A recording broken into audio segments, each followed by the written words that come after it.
Hi everyone, welcome to the This Is My Ride Bike Stories podcast series presented by Argon 18. My name is Craig Alexander and you've lucked out because I'm your host today, and I'm going to be joined by a very special lady who's currently preparing for the Ironman World Championships, and that's Ruth Astle, a professional triathlete who's from the UK but is currently based in Flagstaff. So we're going to take a deep dive into some training questions, ask Ruth about her history, maybe some funny training stories, talk about training, nutrition, and just find all about Ruth. So I hope you enjoy, because we're starting now. As I mentioned, my name is Craig Alexander. I'm a former professional triathlete, former world champion, and I've been a Argon 18 brand ambassador now for 7 years. So even though I don't race competitively anymore, I still get out and ride most days. I try and mix it up on the road. If I'm on the road, I ride a time trial bike or a road bike. So I'm lucky to have the choice of a E119 Tri Plus disc or a Nitron Pro disc when I ride the road bike. And recently, I've also added a gravel bike to my quiver. So like most people around the world, I've been bitten by the gravel bug, so I'm trying to get off-road as much as I can and just build up a dark matter. So that's a lot of fun. Anyway, enough of that. That's not why we're here today. We're here to talk to a lady who burst onto the scene as a professional. I think that's a fair comment. After taking the world by storm in the age group ranks, she won her age group and was the first age grouper across the line in the Ironman World Championships in Kona in 2019.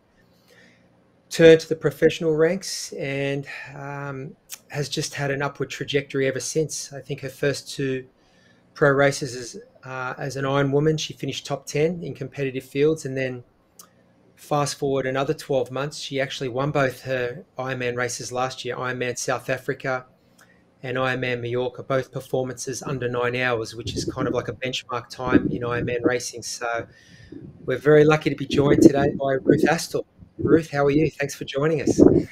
Yeah, I'm good. It's good to join you. And yeah, better today than I was yesterday post race. But yeah, now kind of settled in Flagstaff and ready for the kind of last block of training in the run up to St George. Yeah, so I was going to mention that you've raced the 70.3 race in Oceanside, and now you're up in Flagstaff. So you're in your, I guess, the final part of your preparation.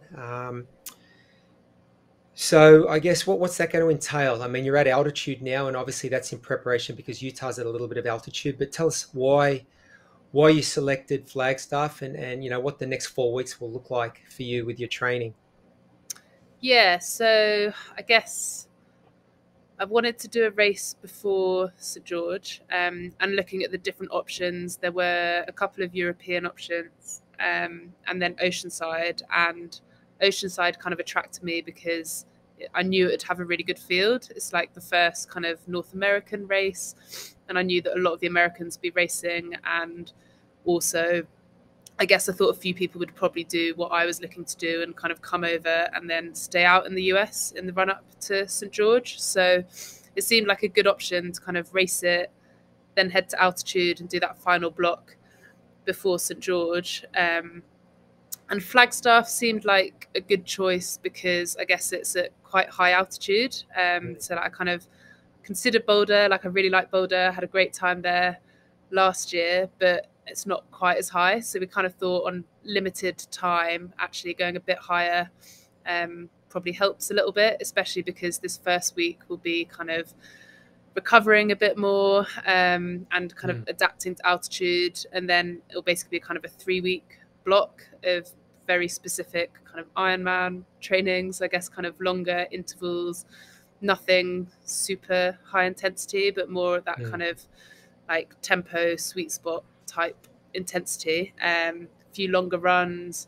And again, like Flagstaff is one of those places where it's just got endless trails everywhere, kind of running. Obviously, a lot of pro runners are based out here, so that appealed. And it's just got some great roads for TT riding, like long, straight, not very busy.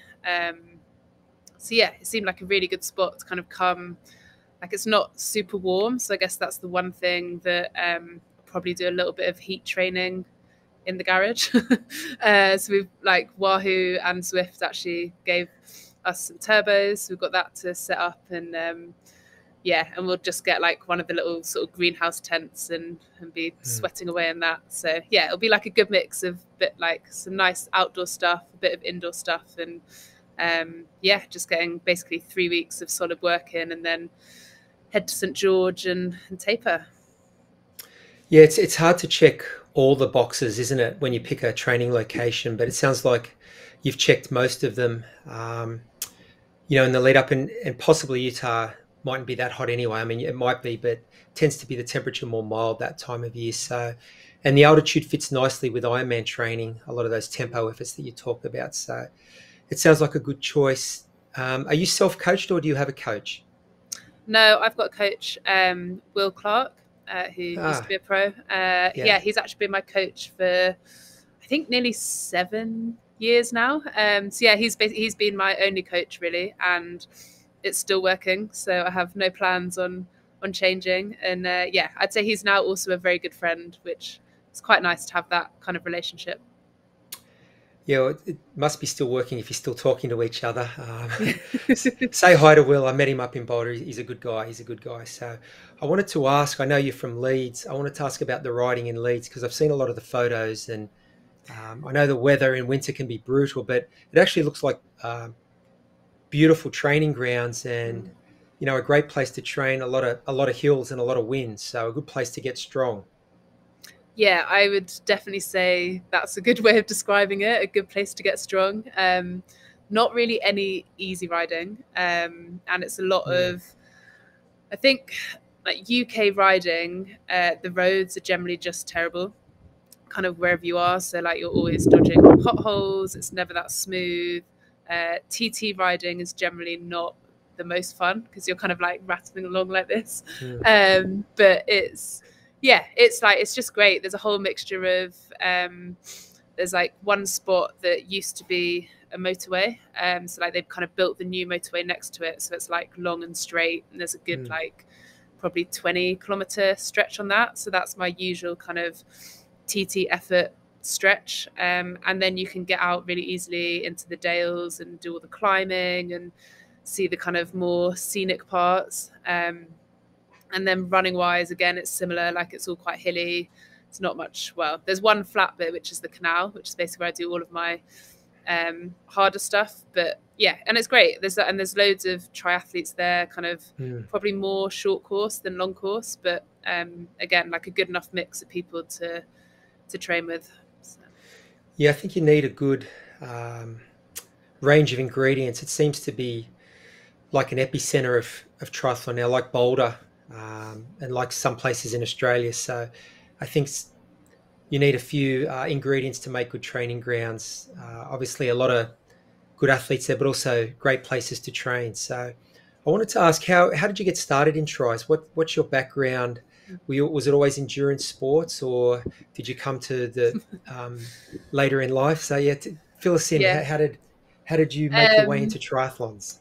Yeah, definitely a later in life. I played hockey basically throughout school. Never to that greater standard. Like I was just the one that sort of ran around the pitch a bit and never really had any skills. But like really enjoyed it. Loved the team element. Liked keeping fit. And kind of tried lots of various things, like a bit of rowing, a bit of rugby, a bit of like all sorts. So I just generally liked being fit and active. And then when I started work in London, I was actually training for the Berlin Marathon because I had a couple of my family were doing it, and it seemed like a good challenge to do a marathon. And I was getting a bit bored of running, and the team at work at the time, they had a charity place for the London Triathlon. Nice. And I was like, I've just started doing kind of a little bit of cycling, like not seriously, but just kind of a little bit for fun. And I was like, I used to swim like as a child. I'd say used to swim, like not competitively, as in like, I was like, I can swim. So I went and did it and just really enjoyed it. Like the whole atmosphere, like the range of people that were doing it. And I knew that I was looking for I guess, some kind of social and competitive thing to do outside of work in London, which I hadn't found at that point. But post that triathlon, I signed up to my local tri club, and it basically kind of went from there. Like then I got introduced to, there was this whole local London league of races, mainly kind of sprints and Olympic distance. And I managed to get loads of entries free because like in the tri club, there were lots of people that were injured and kind of saying, I've got a spot at this, I've got a spot at that. And I was like, yeah, I'll take it. And then from there kind of heard about, oh, you can go and represent your country as an age grouper. And I was like, wow, like I could actually race for Britain. That's like so cool. So that then became my aim of like, let's try and qualify for the world champs. And I did the duathlon champs. It was like in Spain. It must have been 2015, I think. And it was like the year it was horrendous weather and everyone kind of got like hypothermia and crashed on the bike. And it was awful. And then also sounds amazing. It was basically if you can keep your bike upright, you'll probably do all right. And then I went and did Chicago, the world champs for the Olympic distance. And I guess like at that point I'd been doing quite well at the kind of UK races. But I got there and it was a bit of a shock to the system. And I was like, my swim and my run are kind of nowhere near good enough to be competitive at this sort of distance. And also by this time I'd heard people talking about like Kona. I was like, this magical place that I'm going to have to look at. So I sort of the next year stepped up to 70.3, and then 2017 did my first Ironman. And yeah, kind of quickly realized that sort of the longer I went, the better I seemed to be. So yeah, that's kind of how I got into it. So no real proper sporting background, just kind of general being active as a kid, and then yeah, getting involved later in life. That's cool. That's a cool story. Yeah, I think it's pretty common in our sport that a lot of people fall into the sport after having another life somewhere else. And let's talk about your other life, because I read that you were a banker in London. And when I think of a banker, I think of the Wolf of Wall Street, or is that kind of, am I on the right track or not really? No, I wasn't in investment banking. No, definitely wasn't like that. I work for Lloyds Bank. I'm actually still working for them. I'm still doing sort of 2 days a week. They've been very flexible, which is it's nice. It's nice to have something to kind of keep my mind active and focused on something other than triathlon. But yeah, no, I was very much doing. I did a bit on the commercial side, but I guess at the point when I was in 2018 and 2019, I was actually kind of the business manager for the guy that was running basically all of the IT for Lloyds, which doesn't mean that I'm technically gifted in any way. I'm still useless with IT, but yeah, I absolutely loved working for him, but it was really intense. I was working like 60, 70 hours a week, and literally like doing that, training, sleeping, and not really doing anything else. So definitely not sustainable either, but good while it lasted. So is there any, I'm sure there was, apart from, triathlon training is very physical. I'm sure there were some things in the corporate world that helped you, the discipline, maybe the mindset, that you're able to bring into triathlon as an age group and then as a professional. Anything in your banking background that helps you think you're problem solving, maybe, or am I just clutching at straws here? I think probably it's more the other way around, that actually my triathlon training probably helped me in the corporate world more. I think like mainly from the mental perspective of de-stressing and having that kind of physical outlet. But yeah, I think like organization and being efficient, like I kind of had to be, because otherwise I couldn't get stuff done. So I think I'm generally quite good at that organization side of things, which helps. I think probably, right, I'd like to think that some of that kind of like business mindedness has kind of helped with, I guess, the whole other side of trying to be a pro in terms of getting sponsors, trying to create that brand, like selling yourself, which, you know, it doesn't really come that naturally. But I think having seen that kind of business side, it's like, I think I've got a better idea of some of the things that work, some of the things that don't. And I guess maybe like that element of professionalism and sort of how you approach brands, how you talk to them, and kind of what you're trying to offer back. So yeah, I think like it has helped both sides, I think, in terms of both the corporate side and triathlon. Yeah, I mean, the performance mindset is, I think it's common across a lot of different arenas, whether it be sport or business. But I'm interested to ask, because I know you were on the Zwift Academy team when you came through, and obviously in 2019, leading into Kona, you could see the level you were at, and obviously that you're a big chance to race well there. I guess my question is, was turning professional something that had been on your radar for a while, or was it something that you just kept progressing and it just became a pathway that made sense to take that? Like, was it a dream in the beginning, or you were just so focused on the training, and then after you won your age group, it seemed like the logical next step? Yeah, I definitely thought about it for maybe like a couple of years, not so much from a that's the real aim, but oh, it's actually something that's possible, because I kept kind of reading stories about other people that had turned pro later in life. And as you said, there's a lot of triathletes that have kind of had another life before. Whereas, you know, if you'd asked me as a teenager, oh, do you think you'll ever be a professional sports person? I'd be like, absolutely not, like zero chance. I'm not like talented enough. But I think, yeah, I'd seen a few people do it, and I was getting to a point where I guess as an age grouper, there wasn't really that much of a challenge left. And I think for me, like one of the things that kind of motivates me is that how do you keep getting better? How do you kind of rise to the challenge and find a new challenge to take on? And that was one of the reasons why I kind of said, I was like, one of the things I wanted to do before going pro was win Kona overall. But I also wanted to be at a point with Lloyd's where I was senior enough that if I wanted to step out completely, it would be easy to step back in. Yeah. So yeah, I guess post that Kona race, I'd kind of ticked both of those off, because I'd reached that level in Lloyd's and I'd won Kona. And I guess I'd won Kona in a time where I was like, actually, that probably does mean that I could be competitive. Because I think if I'd won the overall age group race but still been miles behind all the pros, I might have thought, not sure I want to go and be a pro and be last in every race and like nowhere near competitive, because that wouldn't have felt like that much fun. So yeah, I think like those two things combined kind of meant that seemed like the right time. And then COVID hit, and I was like, I've made a terrible mistake. Well, yeah.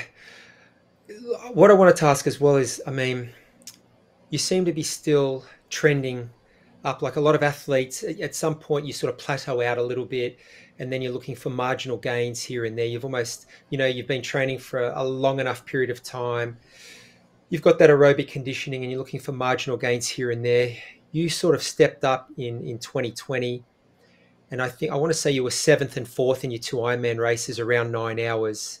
And then 12 months later, you were well under 9 hours. And times can be deceptive because every course is different. Road surface is different, wind conditions, all of those things. But it seems like you made some, from 19 to 2020 and then to 21, you were still stepping up noticeably. Does that feel like it's still the case, or do you feel like you're more plateauing out now at the level and you're looking for those marginal gains, or do you still feel like there's some good chunks of improvement left?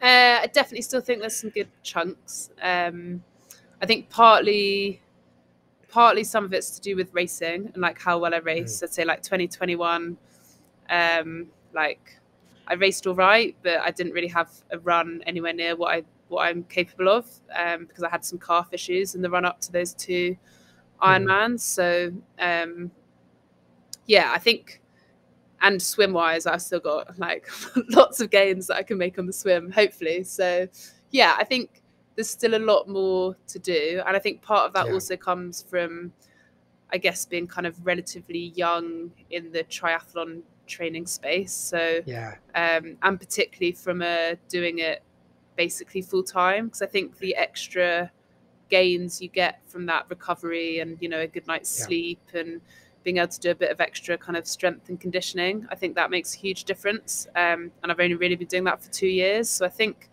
yeah, I hope there's a lot more to come. But yeah, I think I'd hope that this year there's still some quite good gains, particularly on the run. And then, yeah, I imagine it will get to a point where it is kind of plateauing a bit more and you're looking for the more marginal stuff. But yeah, I'd still, hopefully with the swim as well, because I need that to improve quite drastically. Yeah, it's an interesting concept because people often talk about age when talking about an athlete. And I think in endurance sports, what's more relevant is your sporting age or your years of great training practices. In endurance sports, your heart and lungs keep getting stronger, up until your 40s, provided the motivation's there. And it's just that accumulation of aerobic conditioning that happens over time. You can't force it.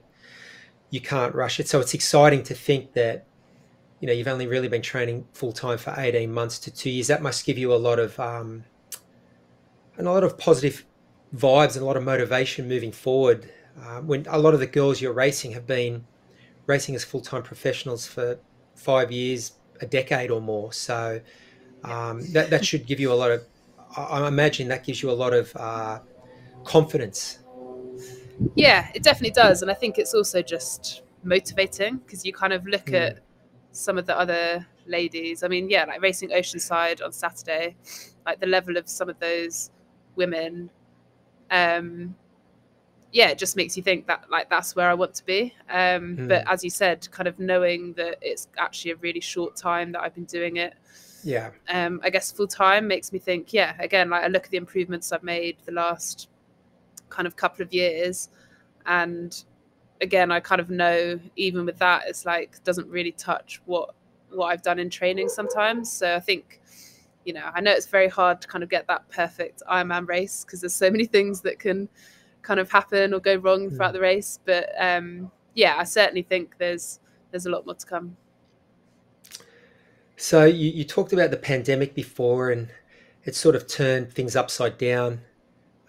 We seem to be getting back to some sort of normality now, though. So this year, 2022, shaping up as a huge year, really. For the triathlon calendar is just jam-packed with a lot of high-level racing. What are your objectives this year? Oh, yeah, it's going to be a very good year. So, there's obviously the 2 Ironman World Champs, which, I think I'd hope that if I have the kind of race I think I can have, I should be at least in the top 10. But it's like, I think it's really hard to go by position because it's so dependent on what everyone else does. And, you can have someone turn up like Lucy did at the 70.3 Worlds and just put out the most amazing performance, and there's not much that you can do about that. So, I think like the key objectives is have good performances at both races. There's then the PTO Tour races. I'm not sure if I'll do Dallas because it's quite close to Kona, but definitely keen to do Edmonton. They're quite hard for me because that 100k distance is kind of all the things that I don't like of longer swim, shorter bike, shorter run, and particularly with some of the short course women coming up who are really strong swimmers, and obviously the step up to the run and bike is not as much. They're going to be really competitive, but like I want to be part of it. I think racing the best people is always just going to push you on a bit. I'd like to at least do Edmonton, maybe Dallas if I think it fits with Kona. And then I guess the other thing this year is I'm going to be one of the pacers on the Sub-8 project for Lucy's replacement, who's not yet been announced. But that's exciting. And again, just like a really cool project to be a part of. And then try and fit in. I might do Roth if I feel good post St George, just because it's such a great race and it's always on my birthday weekend. So it's quite a nice way of celebrating. Yeah. I did it on my 30th, and like every town I ran through, that clearly like popped up on their thing that it was my birthday, so they were all singing happy birthday to me. That's awesome. It was like amazing. So keen to get back there and race it as a pro if I feel good. So a packed schedule this year then? Yeah. which Very is good. packed. I mean, I think the last 2 years without a lot of racing, and I'm glad they put an Ironman World Champs on at the start of this year. I think obviously the one in 2020 will never get back, but to give the athletes an opportunity at least to vie for 2 world titles, I think it's good. I mean, all the training's been done, so it's just another opportunity. So that's great. You must be excited about St. George with your bike riding prowess. I mean, it's a harder course. It's going to suit you. Have you actually raced there before or been there, or will this be the first time you're heading there? This will be the first time I'm going there. But yeah, as you said, it's like a tough bike that should suit me. Yeah, I've heard lots of good things about that course. It's also quite a tough run, which I'm not sure if that suits me or not. So we'll see. But yeah, I think just the main thing for me, I think it's just really interesting to see kind of how everyone is in a different location to Kona. I think there'll be some people that really suits that won't necessarily ever do that well at Kona. I think it's also interesting to see this time of year, because I think for most people you kind of have that winter break. This is really early to be at kind of peak fitness. So, and like I keep seeing like every week more people who have kind of said, actually, I'm not going to come and do it, which I think is a shame, because it's that opportunity to actually race against all the best people and see where you're at. So yeah, I'm hoping that, as I said, if I have a good race, I can be up there and be relatively competitive.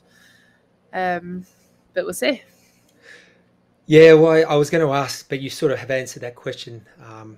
What your goals and objectives were. It is hard. It's hard to say top 5 or top 10, because that is sort of relying on other people's results.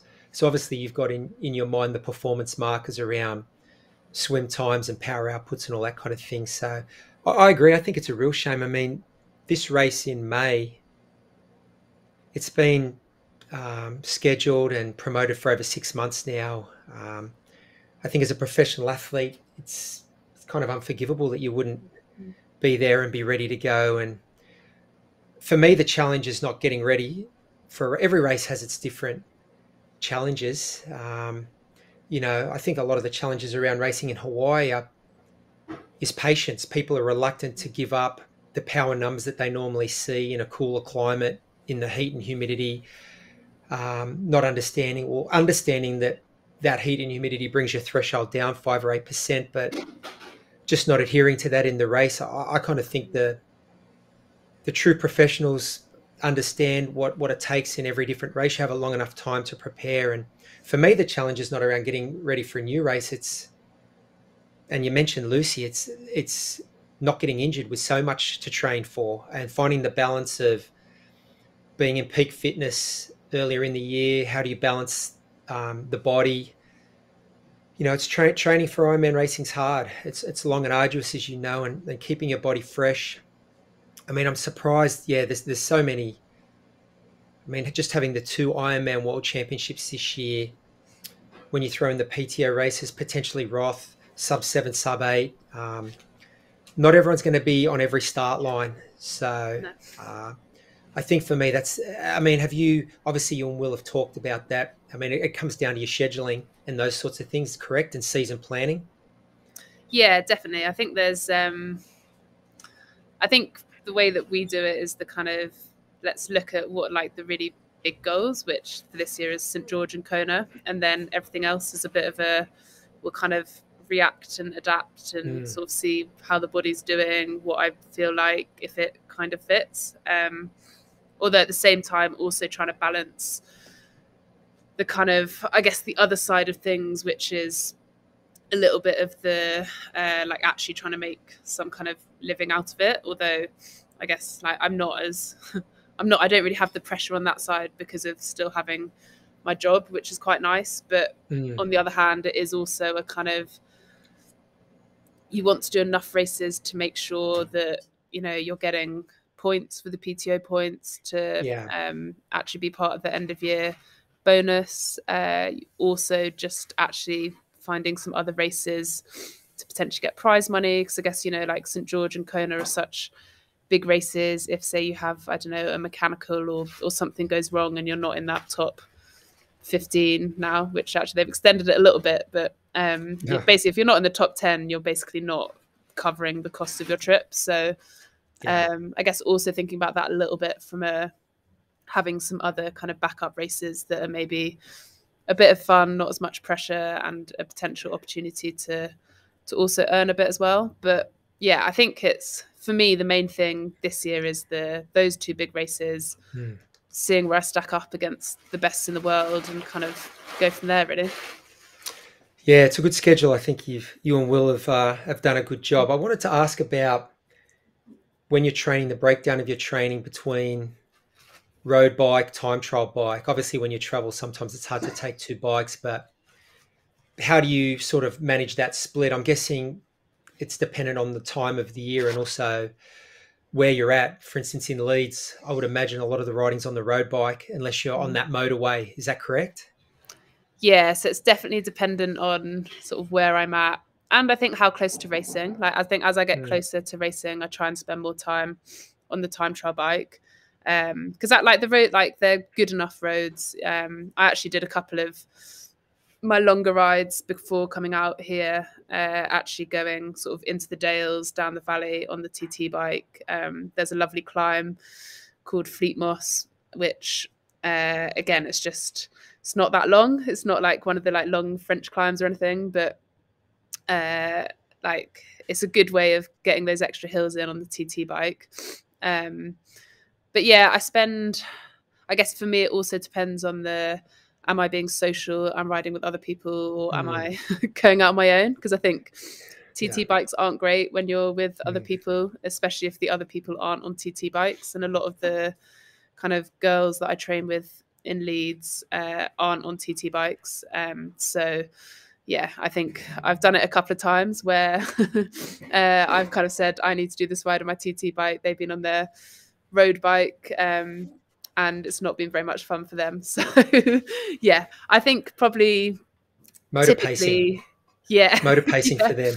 I think so, yeah. But yeah, I'd say typically I probably spend maybe like 80 to 90% of the time on the road bike, and I would just do maybe my turbo on the TT bike. But then as I get closer to racing, it's probably like 50%.